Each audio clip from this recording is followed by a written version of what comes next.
Ревут инструменты, строители догоняют упущенное время. Дом номер 49А по улице Ершова в Казани один из 10, где не успели к началу отопительного сезона. В связи с непогодными условиями в августе не могли начинать утепление. Начали только более детально в сентябре.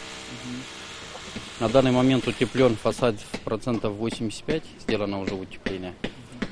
И работы на данный момент осталось где-то недели на 2. Таких домов не один и не два, а целых 12, где строители идут с серьезными отставаниями. Об этом заявили в Минстрое на совещании с Рустамом Миннихановым. Президент потребовал объяснить причину. Подрядчики, к сожалению, чуть-чуть затянули, но сейчас все сроки мы нагнали и вовремя закончим, Рустам Гаганович.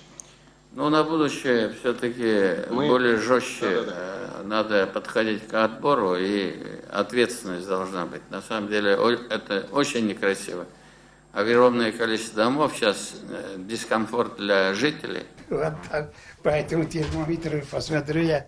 Как пример, ситуация с домом номер 7 по Фрунзе. Капремонт здесь выпал прямо на холода. Несмотря на это, представители подрядчиков компании «Авиатор» просто срезали радиаторы. Свет включила и сразу выключила. У меня тут потоп был. Не менее шокирующим капремонт стал и для жителей села Ленина-Кокушкина. Их квартиры в воде. Еще летом субподрядчики «Капстройдом» сняли крышу их дома и до сих пор не постелили. Дом номер 6/2 по улице Софиуллина в Казани в холода оставили без отопления. Срок окончания работ до 30 октября, так как работу начали выполнять с августа месяца. В доме на Ершова также. К работам приступили позже запланированного. По словам субподрядчика, выиграть тендер удалось только в августе.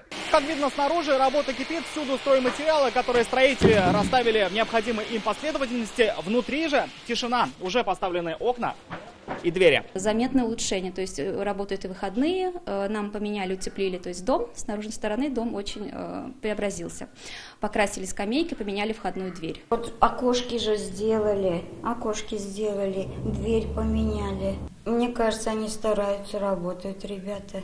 Теперь строителям этого и еще минимум десятка домов приходится догонять сроки. По данным Минстроя, отставание есть еще на 11 объектах республики. Рамиль Шайдуллин, Ринат Сафин, ТНВ, Пестричинский район, Казань.